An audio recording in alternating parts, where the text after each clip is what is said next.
Hi guys, welcome back to another video. Hopefully you've all had a good Christmas or holidays or however it is you celebrate. What I thought I would do today is, because I've got these two acoustic guitars, is kind of compare my Parlour guitar to my slope shoulder Dreadnought and sort of ask the question, did I need a bigger body guitar? Does anyone need a bigger body guitar? And look at the differences between these two specifically, and then sort of broaden it as to more of a general conversation kind of thing. So quick specs of each that matter. The Eastman is solid mahogany back and sides and a thermocured Sitka spruce top. We've got ebony fingerboard, bone nut and saddle, and ebony bridge pins, and a 24 3/4 inch scale length.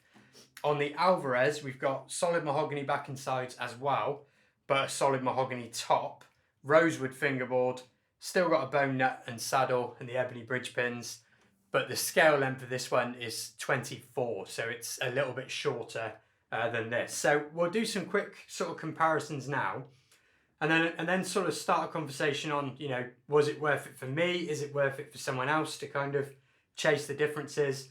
And yeah, but let me know what you think of these comparisons first.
All right then, so you heard the differences then just between these two guitars specifically.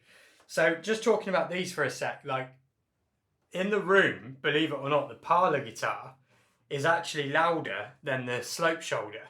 And it's on the, I know that'd be hard to get across on YouTube, but even on the waveform of the recording, the Parlour one was, that little bit bigger kind of thing. And I think that's because the Parlour guitar has a narrower, brighter kind of frequency range, and that leads to kind of more perceived brightness. That treble is higher.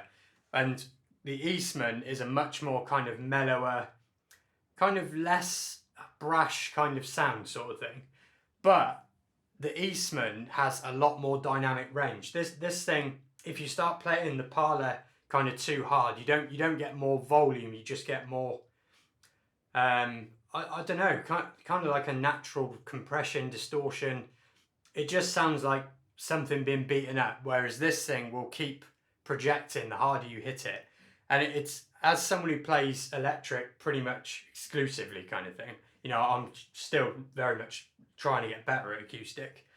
Getting used to strumming this harder, it's kind of taken me a while to get used to kind of thing, because I guess with electric, it's not my natural instinct to just hit the thing harder kind of thing, whereas with this acoustic, it'll just take it. But playability wise, obviously this one is lighter, smaller, you know, way easier to just sit in your hand and pick it up and down, whereas this thing obviously is a bit more cumbersome. But the Eastman does have bigger frets and a lower action as well, I would say. So once you've kind of settled it down with it, the Eastman, believe it or not, is probably easier to play.